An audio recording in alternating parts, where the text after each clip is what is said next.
Alright, so this is to kind of explain Farthest Frontier, some of the mechanics that aren't super well documented quite yet, as you know, this game's still in early access, and not everything's quite perfect. Um, so for this case, we're going to stick in Pacifist mode, and we're going to stick with Pioneer. To be totally honest, the difference between these three difficulties is pretty minor. In non-pacifist mode, it's just more raids, pretty much. But in this case, we're sticking here, so it's not that big of a deal. You have some advanced settings if you want to change these, make some things easier, but we're just going to stick with everything in Pioneer mode for this. So the game's going to load.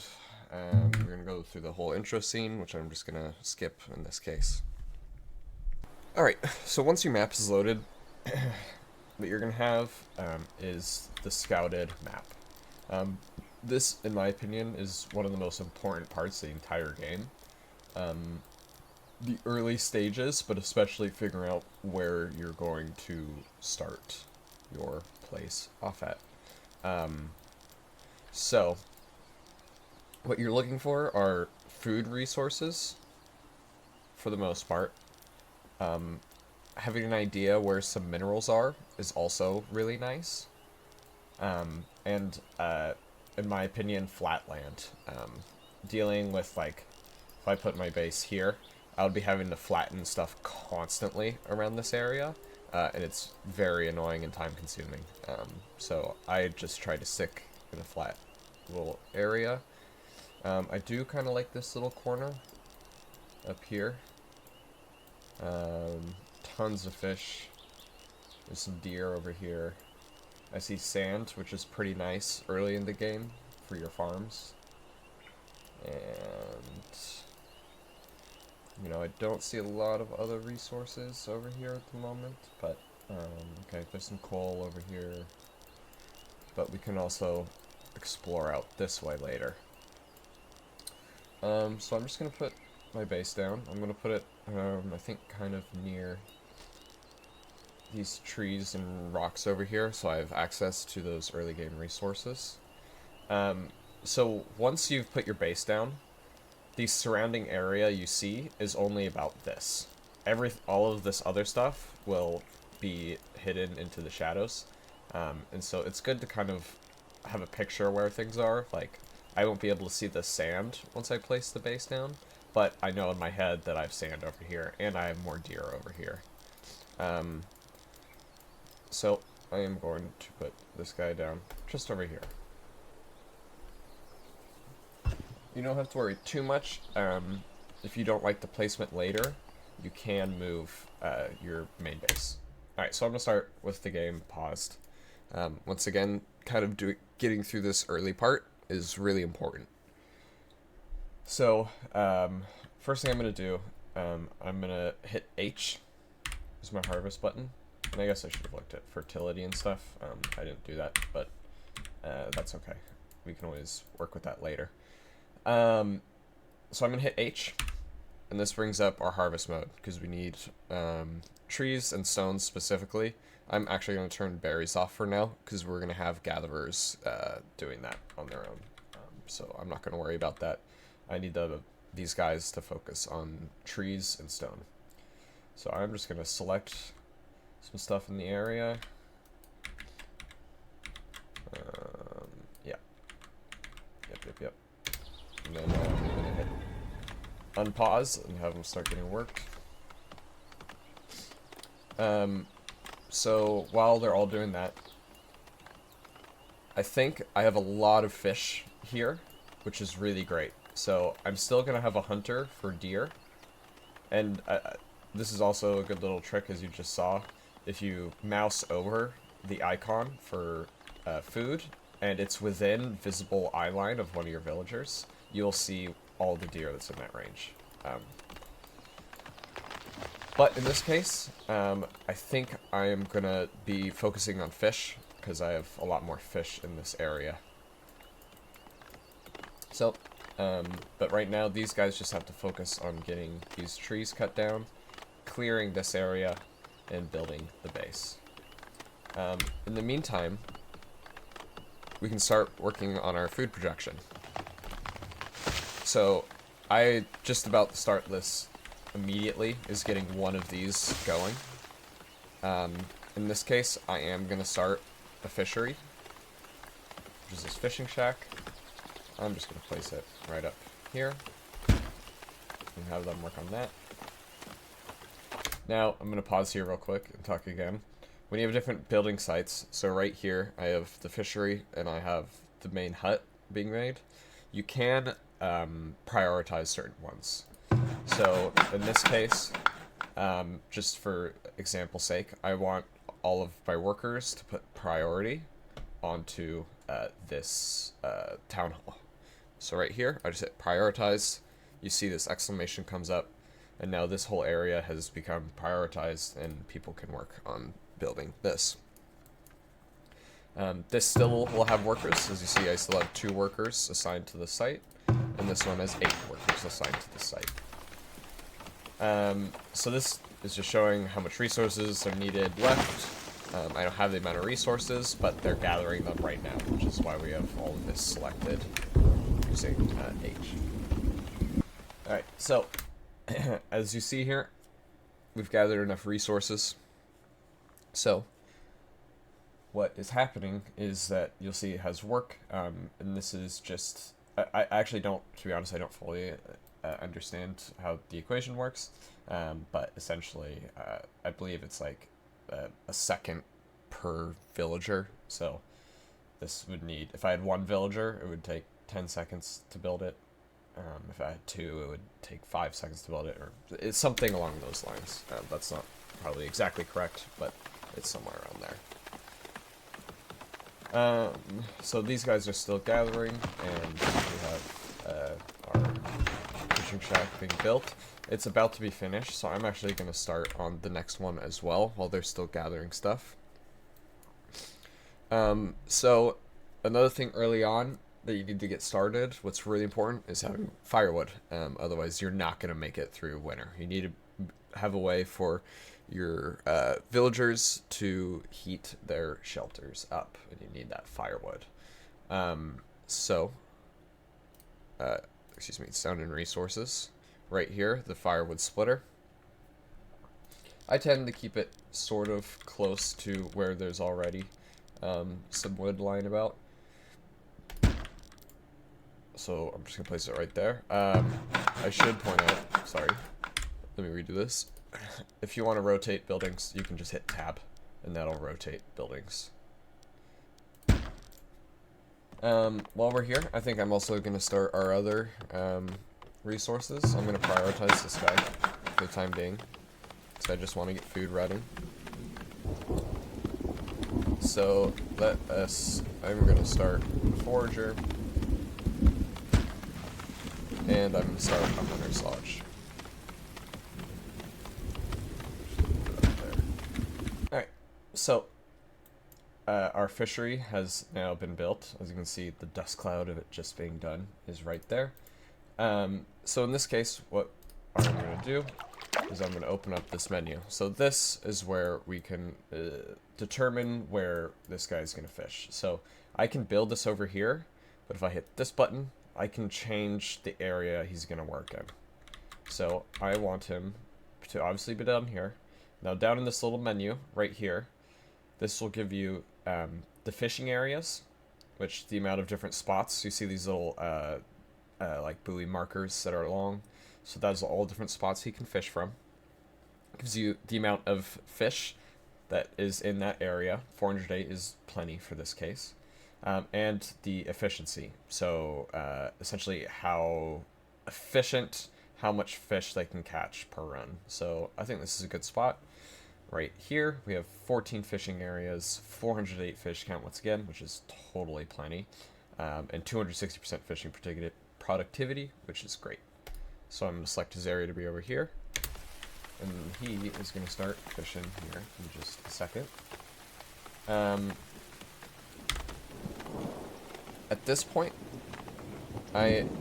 these are being worked on, but I am going to start putting our housing down. We still have plenty of time. As you see up here, we're just getting to our 3rd month of the year. And so I'm going to start putting all of this housing down. I'm going to get 6 houses down.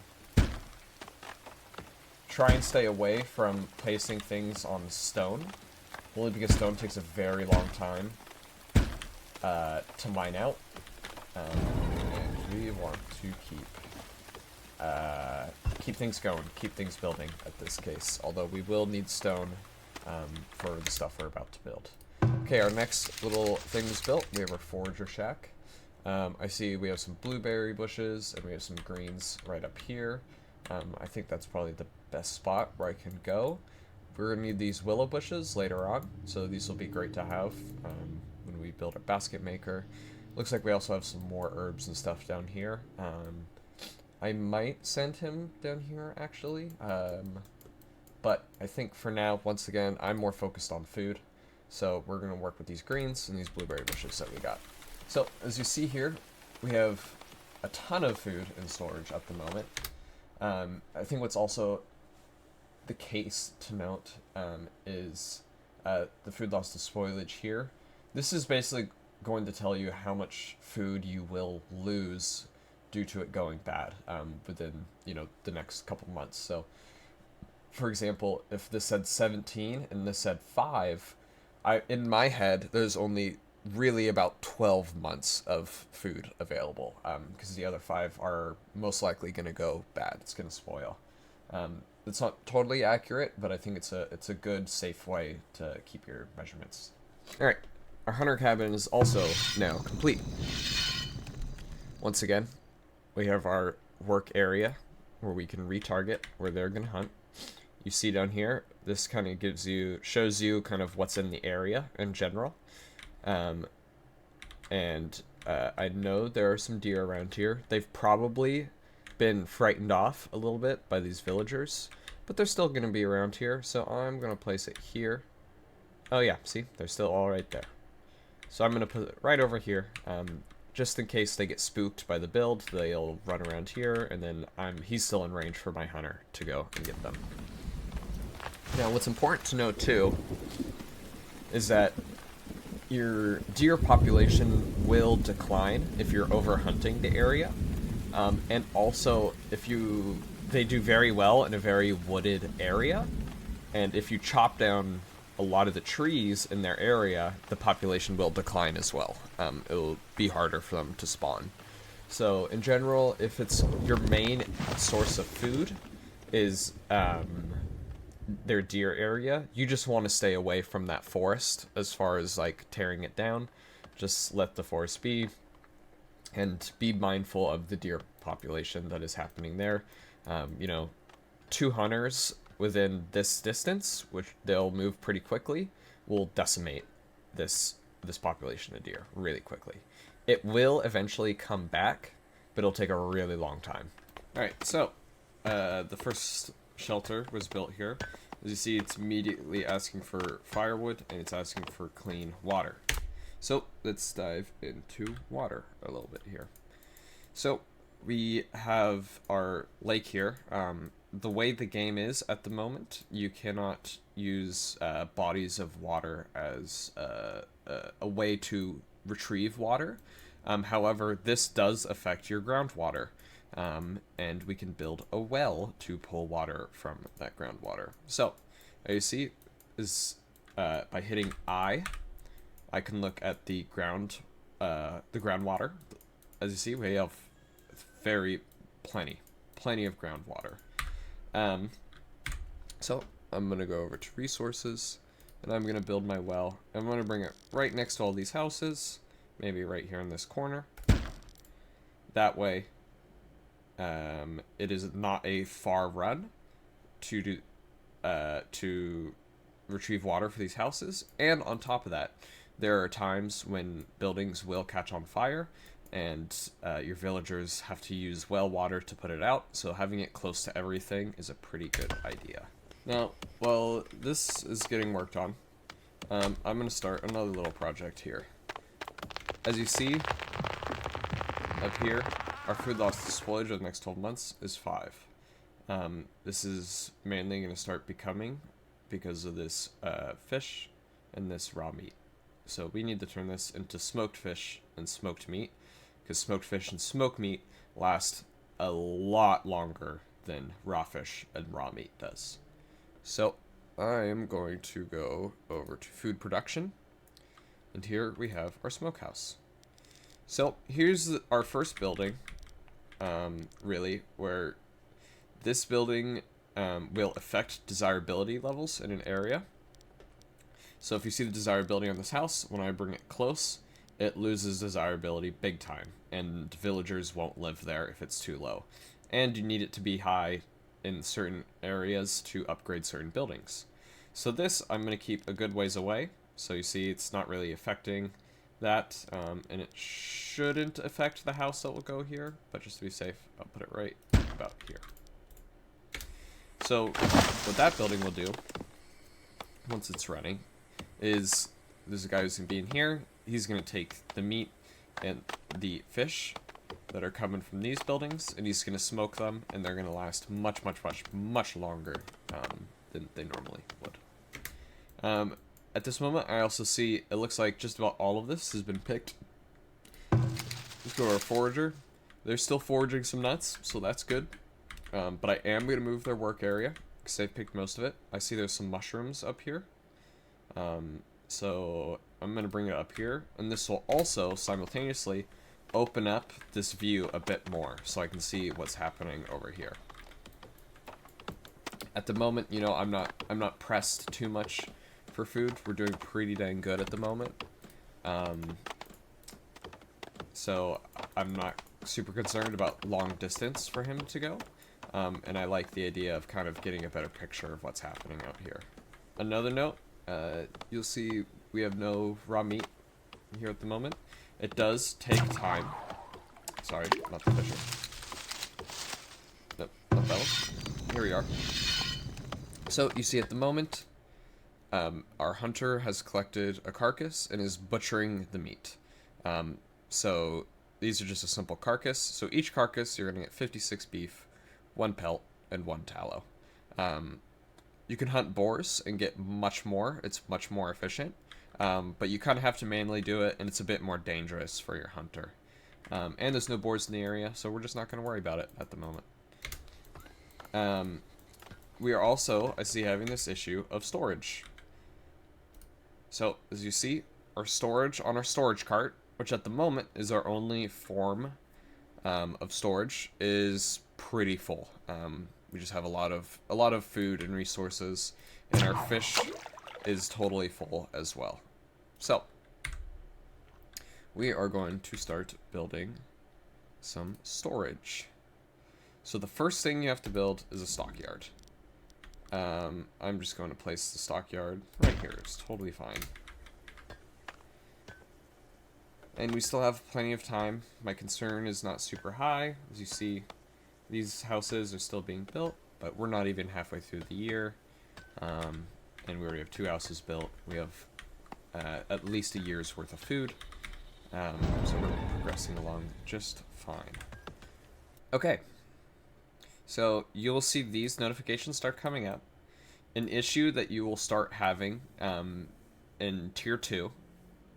And when I talk about tiers, I'm specifically talking about what level your town center is. So you can see we're currently in a Tier 1 town center, and eventually we're going to upgrade this to a Tier 2. A problem that will start happening now, for sure, but especially in Tier 2, is population growth. It's really hard to get enough workers to do things, and you will especially be fighting for food resources a bit. So this right here, you start getting these notifications that more people want to come to live here. So this is saying, essentially, that it will give you a request, and if you meet that request, you will receive more people. So this is saying if you have at least a 4-month food supply and 6 houses, then more people will come to join your settlement. As you see, that's exactly why I built 6 houses right immediately, because I knew this request was going to come in, and we're definitely going to have more than a 4-month food supply. So once these are done, shortly after, we'll get some new villagers, and we can put them to work, and we can do more things. However, outside of this, we do have our immigration. So if you see right over here, this is going to be your immigration rate, which at the moment is extremely high, which is wonderful. This is going to tell you how often people just start immigrating. So that notification that just came up here, that's really kind of giving you bonus settlers, and I think it helps increase the consistency of immigration. But keeping this level high while also just kind of keep a nice flow of fresh villagers coming in, so that we can grow and expand our village. So I've run into a little problem here. I have a lot of buildings that need a lot of wood. And I see here that I am missing logs to make firewood, and I don't have that much firewood. And we still have time, but winter is approaching. So, what I need to start working on is I see, I do have some stone right now, and I don't really need stone. At the moment, it's not very pressing. So I'm going to go back into H. And this is partially my bad. As you can see here, I have no trees selected. So nothing's happening except for the mining of stone, which I absolutely do not need. So I'm going to remove these as a target. As you see, when I hit H, these are no longer selected. I believe it's sometimes finicky, but you highlight it. That way, okay, now they're going to mine it. Now if you hold down Shift and re-highlight it, it disables it. So that's a quicker way to do it. And so now I am going to start harvesting some more wood. I'm going to get them to focus on this. And this. And this. So we still have lots of builds that are trying to happen. We don't need this stone at the moment. We will pretty soon, but at the moment, this wood is a lot more important for us. Especially because we'll need firewood. On top of that, this is probably also a good time to bring up the jobs menu. As you see here, this could definitely, for me, was really confusing at first as well. So, honestly, you're okay just keeping auto refill professions on. Essentially, that means if like a settler dies, a laborer will fill in that job position. Or when you open up a new job by building a new building, that will automatically be filled by a laborer. So, and here's all your categories for goods, food, resources, services, military, but this is not important for pacifist mode, so we won't worry about that. But, while we are here, let us talk about builders and laborers. So, of the 8 laborers, this 4 means that there are 4 of them. 4 max can become builders, and they will build buildings as resources become available. So these are just kind of like general purpose, and you can change this number, but you want to keep laborers around. You want to have laborers, because laborers are who are going to cut down these trees and mine these rocks in order to continue to gather resources. I mean, you need those resources to keep expanding your colony. So you need to have some amount always available, and you have to remember that, see, 4 of them have just become builders. Well, now it's 1 of them has just moved to being a builder, and this number has gone down to 7. So you need to keep this at a high enough number, even when you are maxed out and have 4 builders working at the same time. So you need to continue to have a resource input. I'm going to prioritize this. Well, at the moment, mostly, they're okay, but the notifications are going to bother me. So I'm just going to get them to focus on that. You can also take a look and see. So far in the past year, our fisher has produced 100 fish, so he's moving along just fine. Our forager has produced some mushrooms, some greens, and plenty of berries as well, so they're doing a good job.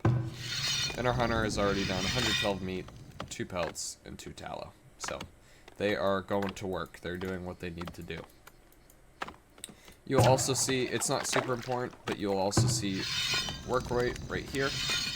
This pretty much just tells you the efficiency at which they're going to do things.